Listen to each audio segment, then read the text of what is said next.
Les vivants et les dieux, symboles et religions, par Michel Cazenave.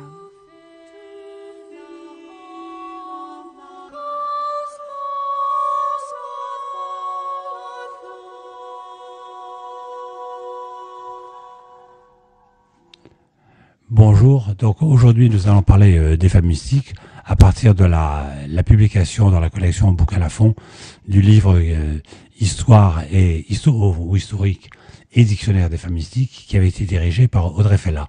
Et nous avons avec nous, pour en parler, Colette Poggi. Tout le monde a collaboré à ce volume, évidemment. Colette Poggi, qui est spécialiste en sanskrit, qui est en même temps enseignante à l'Institut catholique de Lyon et à la faculté protestante de Montpellier. Et puis Thierry Gosset, qui a beaucoup travaillé sur ce thème, qui a été autrefois libraire, qui a été éditeur, si je me rappelle bien, et qui avait publié un livre que j'ai eu très longtemps sur les rayons de ma bibliothèque. Il a été un petit peu dépassé par celui-là, si l'on peut dire, justement une anthologie des femmes mystiques.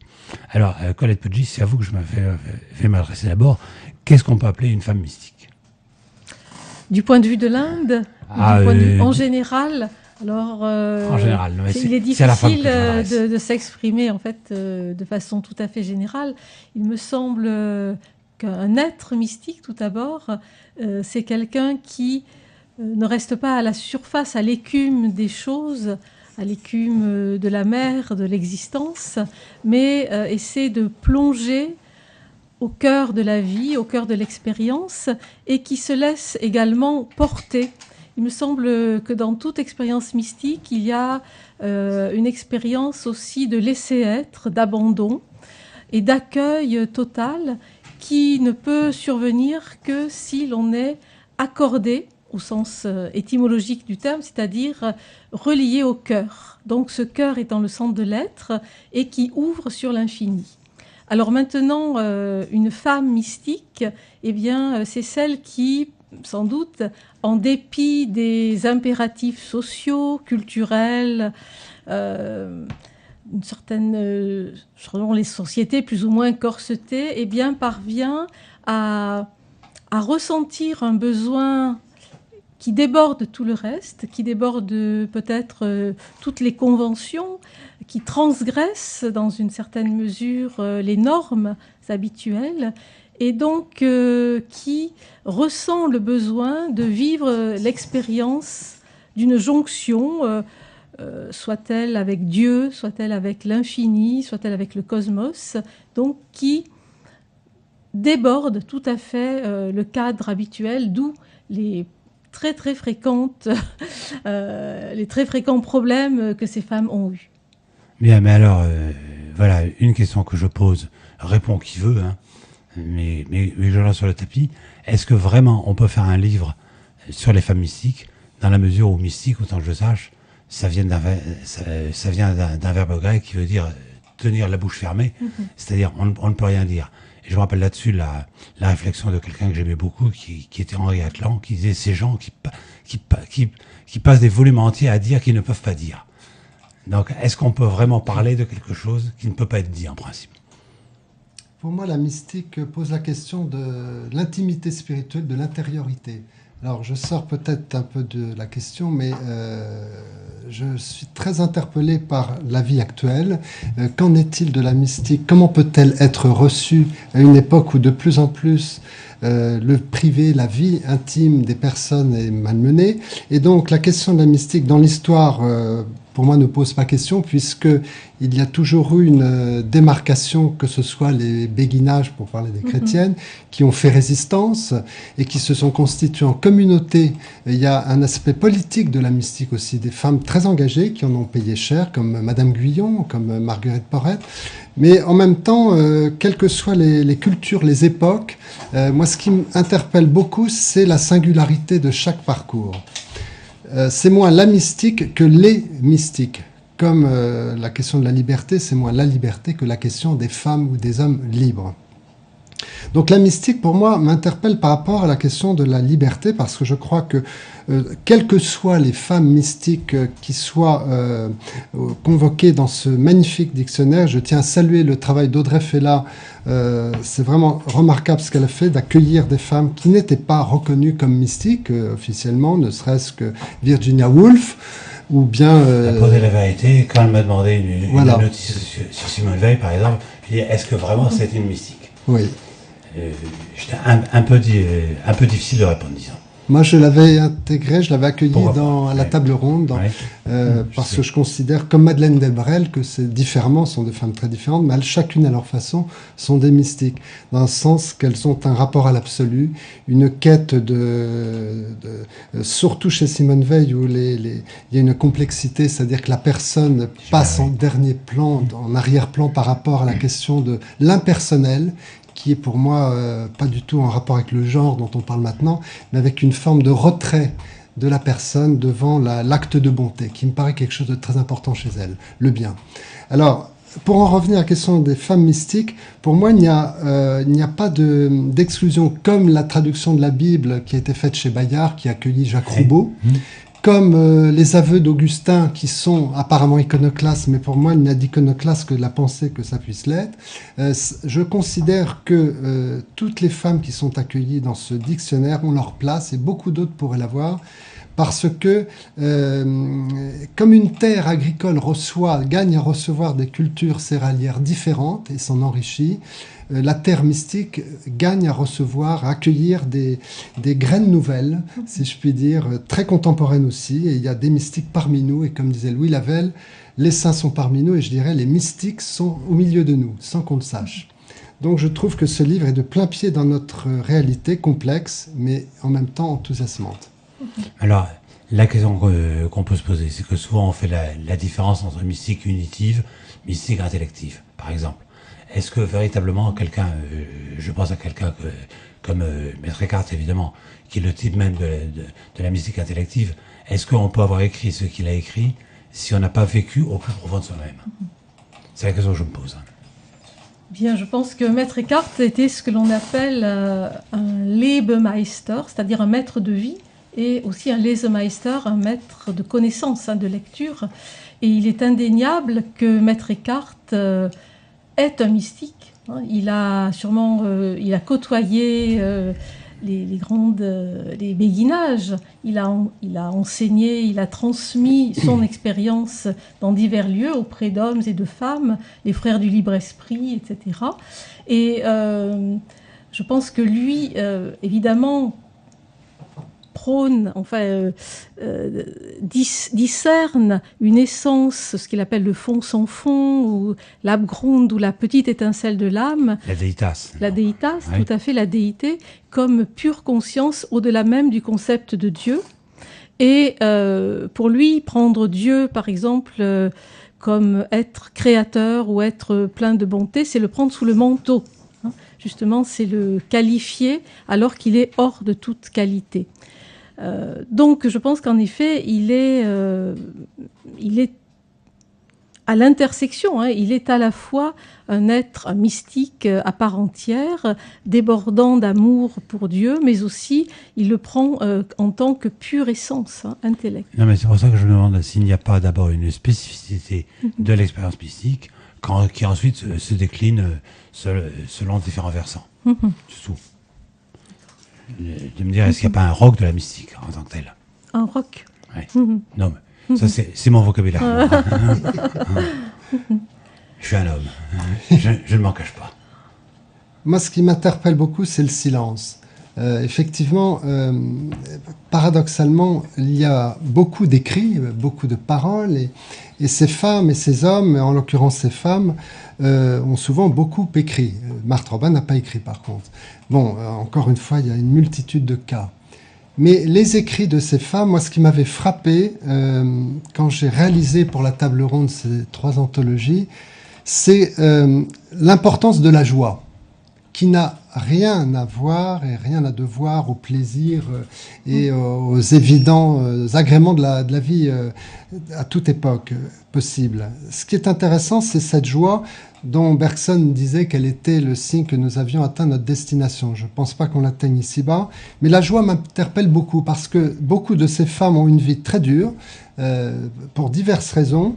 Je n'entrerai pas dans le détail, il faudrait plus qu'une émission. Mais la joie m'a toujours... par exemple, Julienne de Norwich dit « tout finira bien ». Tout finira bien. Ça paraît presque indécent de dire ça à notre époque, mais j'aime les paroles. À son époque aussi. Hein. À son époque aussi. À son époque aussi. Mais quelqu'un comme Teilhard de Chardin, je crois, était très attentif à cette dimension et lui-même a payé cher sa liberté de penser. Donc, la joie m'interpelle parce que la joie est à rebrousse-poil des vies, des conditions de vie de ces femmes de résistance. Et la joie a rapport au silence aussi, parce que la joie n'est pas forcément dans l'effusion et un riche vocabulaire, mais dans un rapport amoureux, d'ailleurs courtois à Dieu, comme saint Bernard l'avait fortement évoqué avec le Cantique des Cantiques.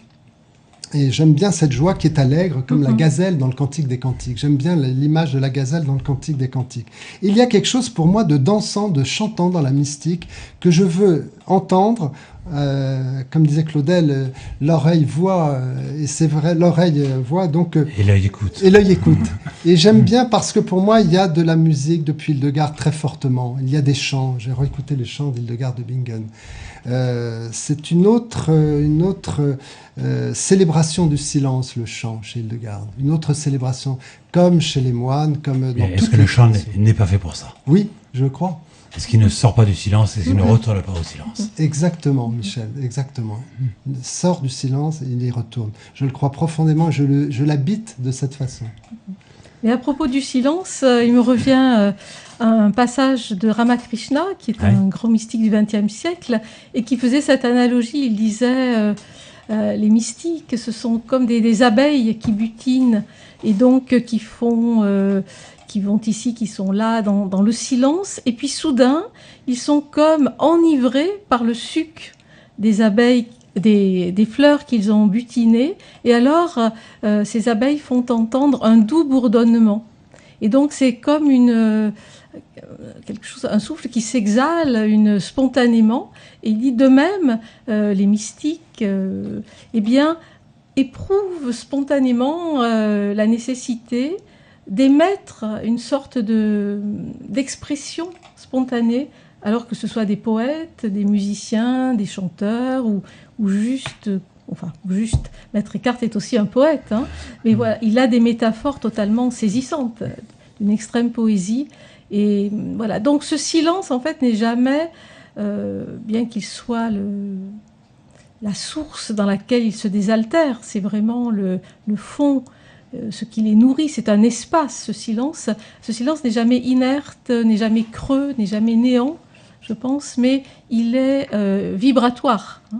C'est-à-dire que nous serions assez proches de la parole du pseudo de Denis, dans laquelle il dit « Dieu est néant », à condition de comprendre que c'est un néant suressentiel. Voilà, tout à fait. Voilà, c'est-à-dire que c'est au-delà des images, et c'est là, peut-être dans cet état, que l'âme n'est pas fascinée ou ligotée par des pensées, des notions, des grilles de lecture du réel, mais justement où elle peut s'ébattre, danser, selon votre métaphore tout à fait magnifique, et bien des mystiques, qu'ils soient soufis, indiens, chrétiens, je pense, dansent sous l'effet justement de l'expérience. Non, mais justement, c'est ça qui est frappant, c'est soit ils dansent, soit en effet, ce sont des métaphores musicales qui viennent. Et là-dessus, ça me fait penser, quand Thierry parlait, je pensais au traité sur l'incompréhensibilité de Dieu de Saint Jean Chrysostome, qui explique que devant l'abîme de Dieu, d'une certaine manière, les anges et les archanges, les principautés, les dominations, etc., passent leur temps à chanter la gloire du Seigneur, mais que le Seigneur lui reste tout le temps dans son silence. Et que c'est précisément le fait de chanter sa gloire qui fait que le silence a toute sa signification. Qu'en pensez-vous? Moi, je suis complètement dans cette optique-là parce que pour moi, Dieu est imprédicable. Et c'est Roland Barthes qui m'a fortement sensibilisé avec Jacob Böhm, par Jacob Böhm d'ailleurs, et Silésius, puisque dans son cours sur le neutre au Collège de France, il a fait grand cas de Jacob Böhm, de Maître Eckhart, de Silésius. Et c'est par Nous Barthes... n'avons pas connu le même Barthes. Non. Peut-être pas aux mêmes instants. Non, pas aux mêmes instants. Mais c'est lui qui m'a... Oui, beaucoup. Et c'est vrai que les cours du Collège de France ont marqué une césure par rapport à ces livres. Et j'ai eu la joie vraiment très forte de connaître un homme au sens pascalien. Et donc, il m'a sensibilisé à la notion d'imprédicable. Moi, ce qui m'importe, c'est peu importe le nom qu'on donne à l'absolu, si tant est que chacun puisse lui en donner, Dieu n'est pas nommable. Ça fait penser à la parole de Grégoire de Nice. Si tu peux dire que tu es Dieu, alors tu es sûr d'une chose, c'est que ce n'est pas Dieu. Voilà, c'est tout à fait... c'est ça. Donc, ce qui m'interpelle, c'est qu'il y a une chose de base extraordinaire, c'est la rencontre. Des hommes et des femmes de cultures très différents, ne s'étant jamais vus quelques minutes avant, tout à coup se rencontrent et se découvrent frères ou sœurs en humanité. Je pars de ce postulat de base parce que pour moi, il y a à la source un terreau commun, appelons ça comme nous pouvons, comme nous voulons. Il y a à la source quelque chose d'une fraternité invisible, discrète et pas forcément parlée, qui se met en acte. Et la preuve en est, c'est qu'il vous arrive au quotidien de rencontrer des personnes que vous ne connaissiez ni d'Ève ni d'Adam, et tout à coup vous vous dites « j'ai l'impression de la connaître depuis longtemps ». J'ai besoin de dire ça parce que pour moi la mystique est de cet ordre. C'est-à-dire que la mystique n'est pas une tour d'ivoire. Il y a des femmes bien sûr cloîtrées, il y a des femmes, encore une fois, une multitude de cas de mystique, mais pour moi, tel que je l'accueille le plus ardemment, c'est la rencontre. C'est-à-dire beaucoup de ces femmes ont été quand même en contact avec d'autres pour multiples raisons. Et toujours la rencontre, pour moi, est un lieu de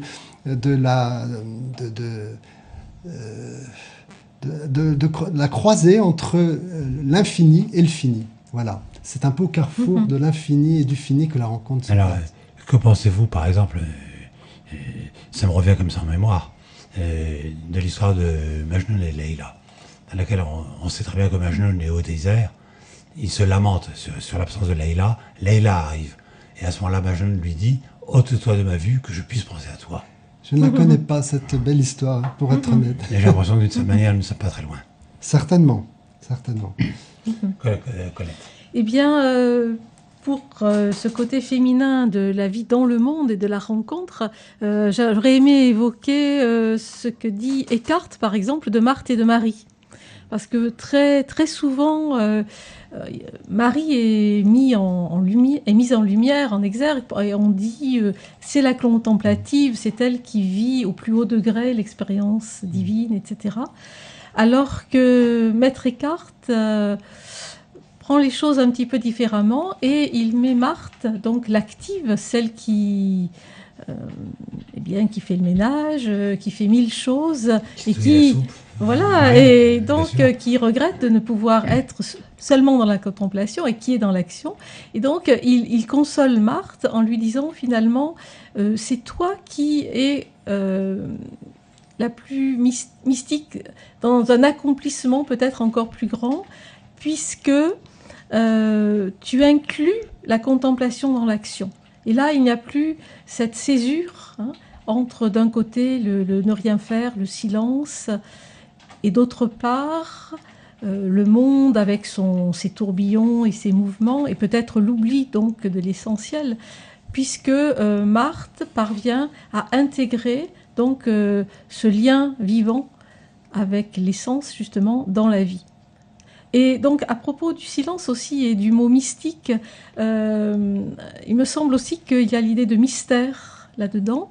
Alors, c'est la même racine. Oui, c'est la même racine, exactement. À travers le sanskrit, on voit mou aussi, mudra, qui sont les gestes, qui veut dire en fait sceller aussi, ou sceller une énergie. Et il me semble que peut-être la mystique, la femme mystique, comme l'homme mystique, eh bien, a peut-être un sens aigu du mystère, justement, et que il ne gomme pas ce mystère, ou elle ne gomme pas ce mystère, et que, puisque la vie intérieure, la vie, l'intériorité de la mystique, proche de l'art finalement, est une dynamique, c'est du toujours nouveau, c'est une remise en question, c'est une expérience sans cesse renouvelée. Il me semble que le ressort justement de cette dynamique pourrait être l'étonnement, l'émerveillement, le sens de ce mystère donc que l'on n'oublie pas, puisqu'on parle aussi de cet oubli, c'est une très belle métaphore, l'idée de reconnaître. Si l'on doit reconnaître justement, c'est que l'on a oublié, mais qu'il y a une immanence aussi il y a une présence. Voilà. C'est avoir déjà connu. Exactement. De cette manière. Voilà. Alors, ou, je ne me prononcerai pas, mais avoir déjà connu quelque part. Mais très souvent, vous parliez justement de ce sentiment du déjà vu, de la personne déjà rencontrée, ou très souvent l'expérience mystique, chacun en retrouve peut-être des origines dans l'enfance. Or, dans l'enfance, on n'a pas encore lu ni Maître Eckhart, ni Hadwige d'Anvers, ni Lala, etc. Donc peut-être y a-t-il quelque chose aussi de la nature d'une réminiscence ou... Mais c'est un vaste problème. Au sens platonicien. Voilà. D'accord. Alors, j'aimerais vous poser une question, qui évidemment est une question un peu irrévérencieuse. Pourquoi un livre sur les femmes mystiques? Parce qu'apparemment, les femmes sont quand même un peu plus inclinées que les hommes à vivre ce type d'expérience. Historiquement, les femmes chrétiennes sont fortement représentées dans ce dictionnaire. J'allais y venir ensuite. Oui. Voilà. Je me pose une question, je l'ai posée à plusieurs personnes protestantes. Je suis étonné qu'il n'y ait pas plus de protestants ou protestantes mystiques. Il y a Bunyan, il y a quelques-uns et quelques-unes. Mais j'en parlais à des amis pasteurs. Je m'en étonne parce qu'il y a un lien, il n'y a pas d'intermédiaire chez les protestants. Il n'y a pas la médiation dogmatique, ecclésiale et hiérarchique. Et donc, je reste dans cet étonnement premier parce que, pour moi, il y a quelque chose de protestant. D'ailleurs, Madame Guyon avait été publiée grâce au pasteur Poiret. Donc c'est intéressant de savoir que des protestants ont pu défendre des catholiques. Ça ne m'étonne pas. La descendance de Madame Guyon, je m'excuse, mais c'était quand même l'Allemagne luthérienne. C'est vrai, oui, il faut le rappeler. Mais elle était quand même elle était catholique. Voilà. Enfin, c'est pour dire que, voilà, ça c'était en aparté. Et pourquoi les femmes? Je ne me suis pas posé la question, mais je trouve que numériquement, peut-être il y a plus de femmes mystiques que d'hommes. Mais alors pourquoi? Pourquoi? Alors, historiquement, je crois qu'il y a un élément important, c'est l'amour nuptial. C'est au Moyen-Âge, en tout cas, il y a toute une...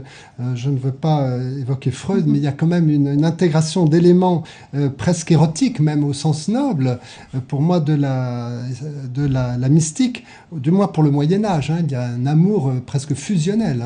Nous avons oublié beaucoup de choses. Voilà. Et ça, je me rappelle, je suis désolé de vous interrompre, oui. mais je me rappelle une émission que j'avais faite à France Culture sur la Vierge Marie, oui.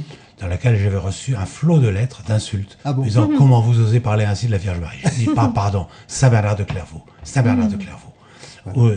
Uniquement des pères de l'Église. Bien sûr. Je dis écoutez, ça veut dire que la Vierge, vous ne la voyez que de la manière saint-sulpicienne. Voilà, de cette manière. Exactement. Alors il faut remettre les choses dans leur contexte réel. Oui, non, mais ça, je pense que vous avez raison.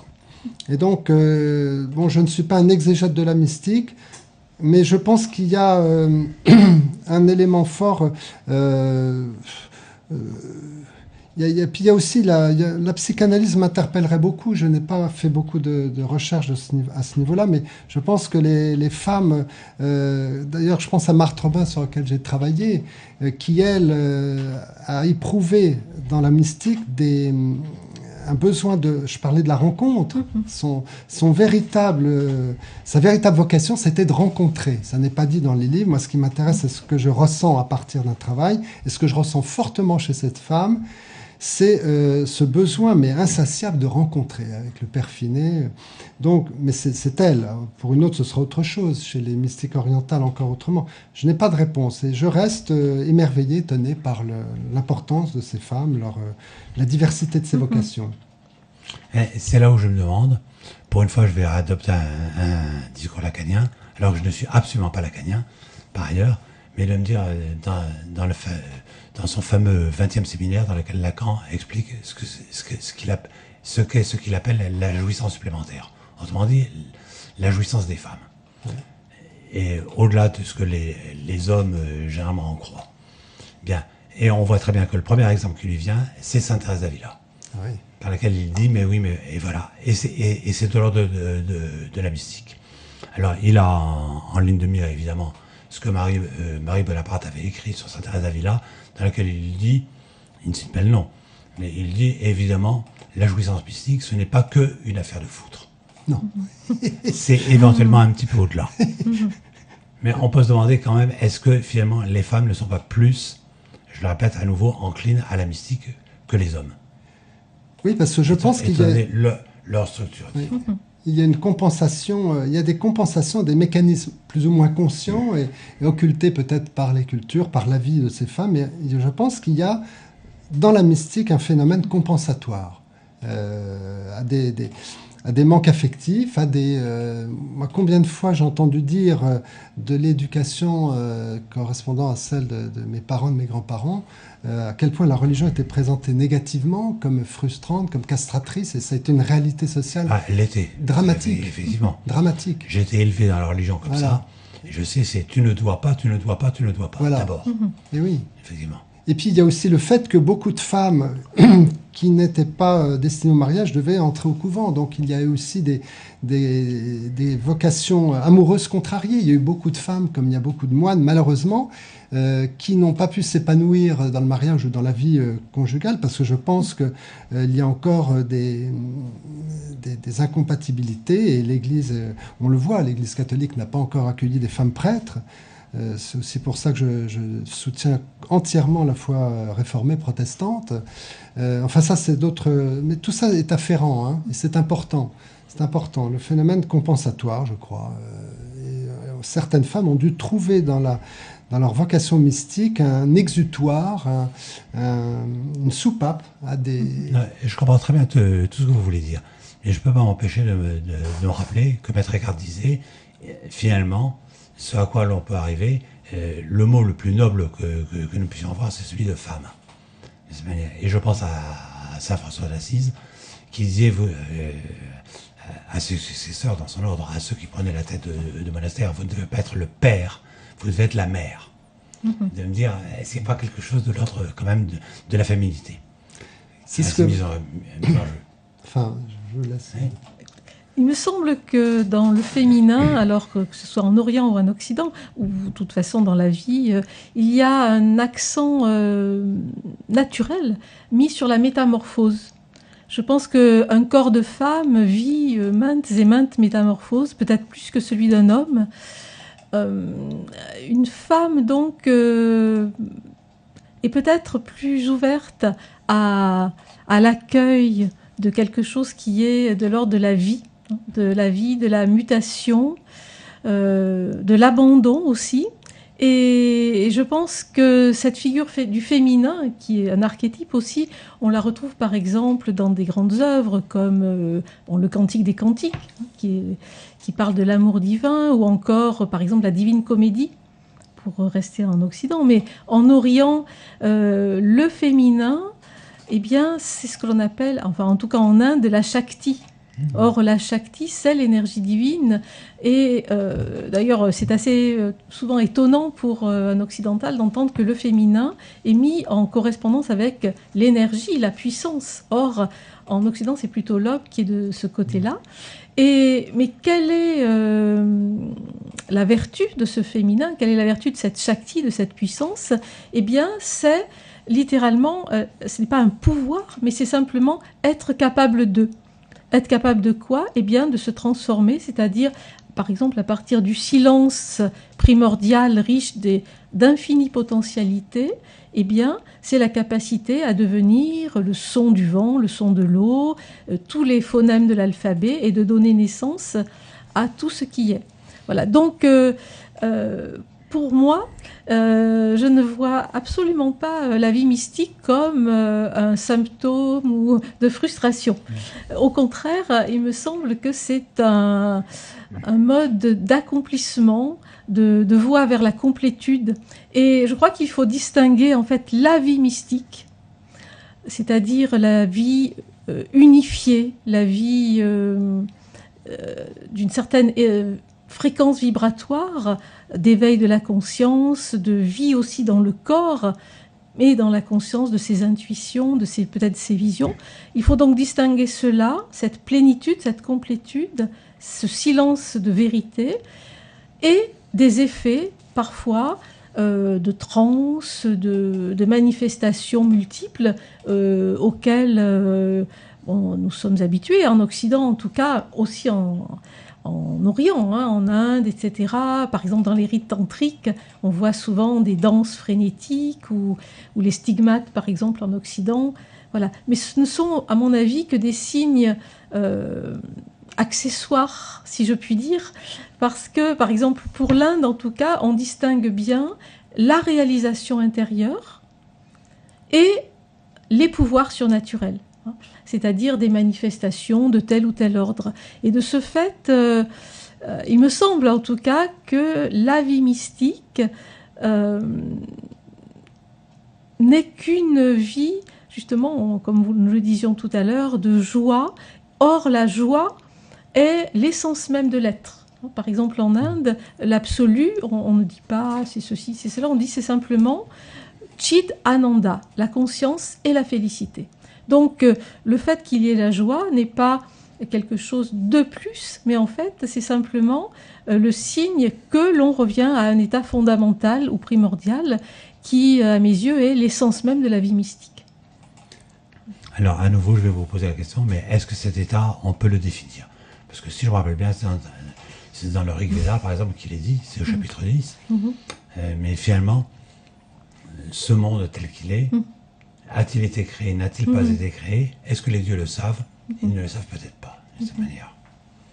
Et on sait que le shivaïsme du Karnataka, c'est la même question qui se pose. Qu'y avait-il avant l'être et le non-être? Débrouillons-nous avec ça.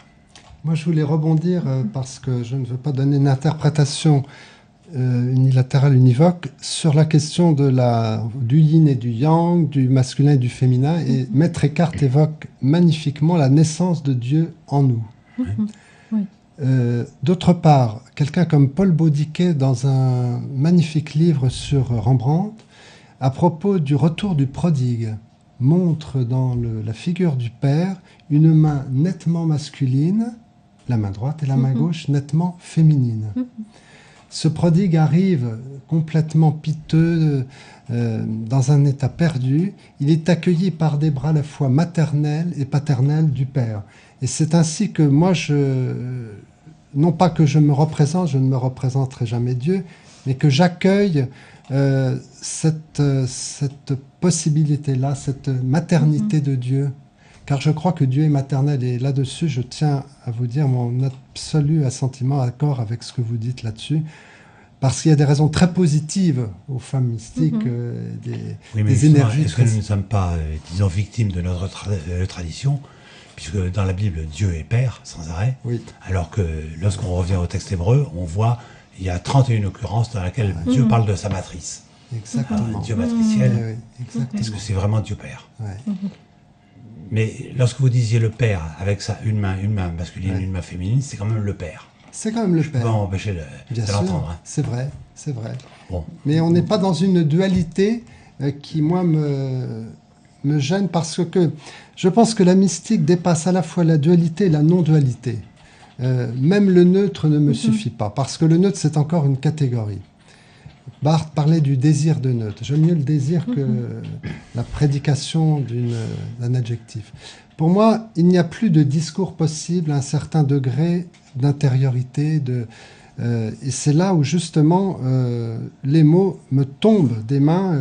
Je crois qu'il faut avoir l'humilité, enfin j'essaye de l'avoir, de ne plus parler au-delà de ce que je peux dire, qui est la manifestation. Audrey Fella parlait de cette expérience de l'absolu, du tout autre. Et je ne sais pas si c'est du tout autre. À condition que le tout autre, en même temps, là, je pense que j'ai beaucoup lu Maître Eckhart. On voit bien, enfin, disons, toute la tradition néo-platonicienne des théologiens chrétiens, c'est que le tout autre, à condition qu'il soit complètement immanent en nous. Oui, complètement. C'est la transcendance immanente, si je peux dire.